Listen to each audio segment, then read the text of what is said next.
इस एपिसोड की शुरुआत वहीं से होती है जहां से पिछला एपिसोड खत्म हुआ था। पिछले एपिसोड के एंड में देखा था हमारी लीडर क्वीन को ऑर्डर देती कि भाई जो भी हमारे एल्डर्स ना सबको इकट्ठा कर, इस मामले को समझा और आगे ना पता करने के बारे में कोशिश कर। तो एल्डर के पास जाती है, सारी बातें बताती है और कहती है ऐसी ऐसी बातें हमको जो जी फैमिली में ये जो जीने है ना उसके बारे में पता करना है। जो सुन द ग्रेट एल्डर कहती है एक सेकंड, हमने तुझसे पूछा ये तुझे इन्फॉर्मेशन कहाँ से मिली? तूने बोला लोगों से अफवाह मैंने सुनी है। बस अफवाह सुन के ये बातें तुम सामने से समझ भी रहे हो, अफवाह पर तुम विश्वास कैसे कर सकती हो? जो सुन क्यों कहते खाली अफवाह नहीं सुनी बल्कि हमारी लीडर ने यहाँ वहां से ना अपने क्या बोलते भाई जासूस आंसू लगा के पता यहाँ पे किए और ये कन्फर्म है ये जो साइलेंट किंगडम में सच्ची में ऐसा ऐसा कांड यहाँ पर हुआ है जिसमें जीव फैमिली यहाँ पे इवॉल्व करती है। तो हमारा भी फर्ज बनता है कि हम भी आगे चल के उंगली करें और कुछ ना कुछ पता करने के बारे में सोचे। जो सेकंड एल्डर यहाँ पे थी ना, सेकंड एल्डर कहती सुनो जो हमारे 9 के 9 डेमोनिक सेट यहाँ पे आते ना, और डेमोनिक सेट के साथ आई मीन डेमोनिक ये जो नाम है ना वो सब में आता है, यानी सबके सब आपस में कहीं ना कहीं यहाँ पे कनेक्टेड ही है। तो बाई चांस किसी दो अभी सेट पे मुसीबत आया तो हमारे भी सेट पे मुसीबत आ सकता है, इसलिए मुसीबत अवॉइड करने से पहले हमको कुछ करना ही पड़ेगा। जो सुनते सामने से ग्रेट एल्डर भी कहती हाँ तो सच्ची में हमको कुछ ना कुछ तो करना चाहिए, इसी बंदे के बारे में खाली पता करना है ना, हाँ तो कर लेंगे, कोई दिक्कत की बात नहीं है। सेकंड एल्डर कहते सुनो यार मेरा एक डिसाइपल है जो कि जीव फैमिली के मेंबर यहाँ पर है, हाँ तो भाई ये काम करो उसको पूछ लेती हूँ उससे कुछ मालूम चल जाएगा। हाँ तो उसको यहाँ पे बुलाया जाता है, बताया जाता है कि बताओ यार, ये कहता है भाई मैं क्या बताऊँ, नहीं सच्ची में मैं क्या बताऊँ यार, आई नो मैं जीव फैमिली का मेंबर हूँ लेकिन जीव फैमिली छोड़ो मेरे कई साल हो गए, कई सालों से मैं जीव फैमिली वापस गया नहीं हूँ। ये मुझे तो लगता है भाई मेरे फैमिली वाले भी मुझे यहाँ पे भूल चुके रहेंगे और ऊपर से ये सारी बातें सुनकर मुझे लगता है, मुझे तो नहीं लगता ऐसा रियल में कुछ हुआ होगा, सब फेक बस अफवाह यहाँ पर है। हाँ लेकिन आपने जीव फैमिली के किसी बंदे के बारे में कहा था जो हमारी जीव फैमिली के पुराने लीडर था ना, क्या नाम था? जी ने, हाँ मुझे उनके बारे में याद है भाई, वो मेरे ग्रेट ग्रेट फादर यहाँ पे लगेंगे। इन शॉर्ट बेसिकली जो ग्रेट ग्रेट फादर अंकल लगेंगे, यानी जो मेरे दादा यहाँ पे थे ना, मेरे दादा के भाई यहाँ पे थे। क्यों कहती डिटेल में बताओ तुमको क्या मालूम है? ये कहता भाई मैंने खुद से तो देखा नहीं, ऑफकोर्स उनके टाइम की बात है, मैंने बस सुना यहाँ पर कि अपने टाइम पे ना बड़े यंग और बड़े टैलेंटेड यहाँ पे थे भाई। उन्होंने काफी कम उम्र में ना ताओइज्म के बारे में, कॉन्फ्यूजियंस के बारे में और साथ ही में बुद्धिज्म के बारे में उन्होंने ज्ञान यहाँ पे प्राप्त कर लिया था। सारे के सब लोग ना उनको बड़े एडमायर यहाँ पे करते थे। लेकिन ये जो बात है ना हमारी फैमिली में और आसपास के गांव में फेमस था, क्योंकि उन्होंने अपनी जिंदगी में कोई ऐसा बड़ा काम किया नहीं जिससे दुनिया भर में यहाँ पे फेमस हो। इसे ट्रैवल करने के निकल गए और ताइशुआन नाम का जो राटिया सेट था ना, उन्होंने वो राटिया सेट यहाँ पे ज्वाइन कर लिया। जैसे राटिया सेट ज्वाइन किया तब जाकर उनका बवाल तैयार हुआ और धीरे धीरे पूरी दुनिया में फेमस हो गए। और बाद में चल के मेरे जनरेशन के जो लौंडा यहाँ पर आया जी यूनटाओ, यानी वो जो 5 ब्यूटीफुल ऑफ 5 जेंटलमैन के लिस्ट में आता है, उसने भी ताइशुआन सेट ज्वाइन किया क्योंकि भाई उनके दादा ने भी सेट यहाँ पे ज्वाइन किया था। बस मुझे इतना ही मालूम है। हाँ तो जैसे ये सारी बातें सुनते ना सब लोग, ग्रेट एल्डर कहती है भाई इनकी बातें सुनने से तो ऐसा लग रहा है कि यहाँ भी एक कमाल का बंदा यहाँ पे था, और ज्यादा कमाल का बनने के लिए एक सेट ज्वाइन किया, वो कमाल का बन गया, और कोई ऐसी खास बात लग नहीं रही इस कहानी में।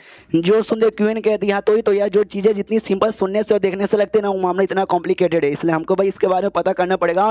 वो बालियन सेट और चुलियन सेट पक्का इसके बारे में पता करने की कोशिश करेंगे। हम एडवांस में पता करके ना उनके ऊपर एहसान कर सकते हैं ताकि वो भी हमारे एहसान के नीचे दबे यहाँ पे रहे। तो सामने से ये कहती है 5वीं एल्डर जो नीनी यहाँ पे बनी थी, जो कि अपने क्यून को पसंद भी करती है, वो कहती है या क्यों ने बात एग्जैक्टली यहाँ पे ठीक बोली है यार, मेरे सेट के अंदर में जो बंदे लोग आते ना मैं उनको यहाँ पे भेज के ना सब कुछ पता करवाऊंगी। तो अपनी क्या बोलते हैं तीसरी एल्डर भी कहती है हाँ जब तुम लोग यहाँ पे भेज ही रहो, हाँ तो मेरे अंडर में भी जो डिसाइपल आती है, मेरे अंडर में खाली फीमेल डिसाइपल ही ज्यादा कराती है, उनको भेज के मैं पता वता यहाँ पे कर लूंगी। ग्रेट एल्डर कहती है यहाँ पे तुम सब जब भेज ही रहो, मेरे अंडर में भी जो डिसाइपल आते हैं उनको भी भेज के पता कर लूंगी। लेकिन एक सेकंड यार, हमारी लीडर मुझे मालूम है भाई सर्कुलेशन से बाहर यहाँ पर आ चुकी है, तो इस मीटिंग में आई कहीं को नहीं, वो कहाँ यहाँ पे चली गई? जो सुनते क्वीन कहते टेंशन मत दीजिए, क्या ना मेरे पति का जो यानी शैयन का जो कल्टीवेशन वगैरह था ना, उसमें लंबे समय से कोई डिफिकल्टी यहाँ पे थी, तो डिफिकल्टी कैसे सोल्व करे वो तैयारी करी थी, उनको भाई सोल्यूशन मिल गया था। तो अभी मिल के मेरे हस्बैंड को सपोर्ट करी होगी उनका कल्टीवेशन में जो डिफिकल्टी है ना, डिफिकल्टी दूर करने में, और सच्ची में किसी कमरे में वो शैयन की कल्टीवेशन की डिफिकल्टी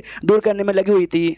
उसके बाद यहाँ पे शुद्ध लीडर और शैयन पे, जहाँ पे लीडर आराम से ऐसा चेक करती शैयन की बॉडी, और चेक करने में ऐसा कहती कि अरे यार तुम्हारे अंदर की जो हालत यहाँ पे थी ना, मुझे लगा धीरे धीरे अपने आप इंप्रूव होगी, लेकिन इंप्रूव होने के बदले ये धीरे धीरे धीरे धीरे और यहाँ पे बेकार होते जा रही है। और जोर से चिल्लाती भाई पहले भी ना तेरी बॉडी में 2 अलग अलग इंटरनल पावर यहाँ पे था, एक अपना स्वॉर्ड वाला फिंगर ऑफ स्वॉर्ड का था वो, और सेकंड में अपने 2 आर्ट ऑफ मारा, यही कहती यहाँ पे 2 अलग अलग इंटरनल पावर, एक बॉडी में 2 अलग अलग रहता नहीं है, लेकिन तेरी बॉडी में कैसे मुझे समझ यहाँ पे नहीं आता, लेकिन तूने अलग से 5 एलिमेंट वाली पावर यहाँ पे घुसा ली, तीसरी भी यहाँ पे घुसा लिया। आई डोंट नो सब लोग साथ में कैसे हैं, लेकिन एक बॉडी में ढेर सारे एक साथ रहने से डिफिकल्टी बहुत ही ज्यादा होती है, तुझे समझ यहाँ पे काय को नहीं आता। ये जो 5 एलिमेंट वाला जब शैयन अपना दूसरा स्मॉल वर्ल्ड में गया था ना, वहाँ पे 5 एलिमेंट की पावर मिली थी, अगर आपको याद होगा। तो शैयन भी कहता भाई अब हो गया तो हो गया, अब सामने से क्या ही कह सकते हैं, अब चिल्लाइए मत यार इतना। जो सुनते ये के दिन तुम्हारे अंदर जो इंटरनल पावर था ना 2, उसको कैसे मैनेज करे मैंने प्लान यहाँ पे बना लिया था, लेकिन जो तीसरा तुमने 5 एलिमेंट की पावर डाल दी ना, जिस चक्कर में पुराना प्लान की धज्जियां उड़ गई है, मुझे कोई नया प्लान बनाना पड़ेगा। ये कहता है पुराने प्लान की धज्जियां उड़ गई। अच्छा, आपने पहले से कोई प्लान बना के रखा था? सॉरी यार, फिर तो सारा प्लान आपका वेस्ट हो जाएगा, आपकी सारी मेहनत वेस्ट हो जाएगी। जो सुनते ये कहते नहीं भाई वेस्ट यहाँ पे नहीं होगा, तो पुराना प्लान यही पता तुम्हारे दोनों इंटरनल पावर है ना, जो कि अलग अलग यहाँ पर है, साथ में मर्ज यहाँ पे करने का। बस ये तीसरा बीच में है ना, तीसरे को हल्का सा शांत यहाँ पे कर देना, या फिर तीसरे को भी इसके साथ यहाँ पे मर्ज कर देना। इसलिए हल्का सा और तैयारी करनी पड़ेगी, कोई ऐसा डिफिकल्ट बात नहीं है। या तुम बिजी तो नहीं होगे? टाइम तो तुम्हारे पास यहाँ पे बहुत ही ज़्यादा होगा। शयन कहता हाँ टाइम तो बहुत ही ज़्यादा है। वो कहते चलो बहुत ही बढ़िया। भूल गए यार, स्टार्टिंग में जब हम लोग यहाँ पे मिले थे तुम मेरे डिसाइपल बन गए थे, मेरे नौकर बन गए थे, मेरे लिए काम वाम यहाँ पे करते थे, तुमको तो मजा भी आता था। चलो भैया पहले जैसा टाइम स्पेंड करते, और जब तक है ना जो बाकी तरीका मुझे नया नया ढूंढना ना, मैं ढूंढ यहाँ पे लूंगी और इंप्रूव भी कर दूंगी। शयन भी बोलता भाई चलेगा। तो ऐसा करते करते कुछ दिन का टाइम गुजरता है, वही जो अपना काम करती नया नया तरीका ढूंढती। शयन भी आता, मदद यहाँ पे करता, सपोर्ट करता, रोज ने एक बार अच्छे से यहाँ पे चेक करती। वही शयन मनी मन सोचता कि हाँ जो मेरे दोनों इंटरनल पावर हो जाए, या फिर भाई ये 5 एलिमेंट की पावर हो जाए, मेरी बॉडी में सही सलामत यहाँ पर है। एक तीनों के साथ आपस में झगड़ा यहाँ पे नहीं करती, लेकिन भाई हाँ लेकिन तो भी एक साथ तीन एनर्जी एक बॉडी में रहना डिफिकल्टी हो सकती, जिस बात पे ना इनको भी हमेशा टेंशन होता है। इसलिए सॉल्व करना चाहती थी, मैंने भी परमिशन दे दिया कि सॉल्व यहाँ पे करो। अब देख लो भाई इतना मेहनत कर रही है, तो मैंने भी कर दिया कि भाई करो करो, आपको जितना करना करो। तो इसके बाद ना 3 दिन बाद का सीन दिखाया जाता है, जो आधी रात का टाइम हो चुका था, और शयन को एक लेटर देती है और कहती है लेटर में काफी सारे डिटेल में मैंने अलग अलग सेट के बारे में इंफॉर्मेशन लिखा है, जो तुम गेट एल्डर को दे दो, और जो भी लेटर में लिखा गया ना उनको करने को ऐसा बोलो। यानी एक छोटा सा काम दे रही थी लेटर पहुंचाने का शयन को। हाँ तो शयन भी कहता है यार लीडर आधी रात हो गया, प्लीज आराम यहाँ पे कर लीजिए। ये कहते नहीं अभी काम यहाँ पे बाकी, वो काम करके आराम करूंगी, इसके बाद तुम्हारा बॉडी भी चेक करना, भाई तुम्हारा कल्टीवेशन का, तुम्हारा कल्टीवेशन वो ठीक करना जरूरी है, इससे तुम्हारा फाउंडेशन डिपेंड है, और फाउंडेशन से बंदे की जिंदगी डिपेंड है। तो भाई इस मामले को हम छोड़ नहीं सकते। हाँ तुम्हारे लिए अभी कोई काम नहीं, तुम यहाँ से जा सकते हो। तो शयन भी वहाँ से निकल जाता है। छोटी बोल कर दिया अरे बाप रे भाई लीडर कुछ ज़्यादा ही काम यहाँ पे करिए ना यार, सच्ची में लीडर बनने का काम इतना मुश्किल होता है क्या?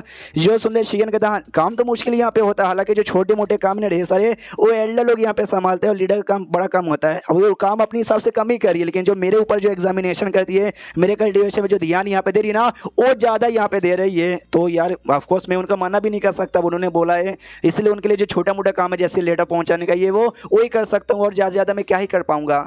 हाँ लेकिन वो अपने कल्टीवेशन भी काफ़ी अच्छे से यहाँ पे ध्यान दे रही है, और बहुत ज़्यादा उनका इंप्रूवमेंट वगैरह यहाँ पे हो रहा है। आज कल ना ये जो 30-40 साल बाद जो पीरियड आता है जिसमें के वगैरह ओपन हुआ था, जहाँ से हम लोग जाके आ रहे हैं, उसके बाद ना स्पीचों ने जी बहुत ज़्यादा बढ़ जाती है, जिस चक्कर में कल्टीवेटर भी बड़े स्ट्रॉन्ग बन जाते हैं। मुझे याद है जब मैं लीडर से पहली बार मिला था ना, वो प्री सिलेक्शन के 4थे लेवल पे थी, और अब ना प्री सिलेक्शन के 6ठे लेवल पर है। इतने कम टाइम के अंदर है ना उनका 2-2 स्टेज यहाँ पे लेवल अप हो गया, मानना पड़ेगा। खाली वही नहीं बल्कि चूलिया सेट की जो लीडर यहाँ पे थी वो भी प्री सिलेक्शन के 5वें लेवल पे जा चुकी है, और जो ब्लिस टेम्पल जो सेट की नई लीडर यहाँ पे बाई बनी थी, अगर आपको याद होगा, जिसको हमने पुराने एपिसोड में देखा था, वो भी है ना प्री सिलेक्शन के 4थे लेवल पे जा चुकी है। यानी ये जो टाइम ऐसा ना जहाँ पे सारे बंदों का काफी फटाफट लेवल अप हो रहा है। और इसके अलावा जो शैमो सेट का लीडर है ना, वो भी प्री सिलेक्शन के 6ठे लेवल पे यहाँ पे जा चुका है। इससे पहले जो ब्लिस टेम्पल की लीडर यहाँ पे थी, जब वो मारी गई थी हमारी लीडर के साथ फाइट करते करते, वो उस समय प्री सिलेक्शन के 4ठे लेवल पे थी, और मुझे तो नहीं लगता भी वो कभी भी 4थे या 5वें ये 6ठे से आगे जा पाती। लेकिन एक सेकंड, जब दुनिया में इतने टैलेंटेड लोग इतने बड़े बड़े, जब सबका प्रोग्रेस इतना फटाफट हो रहा है,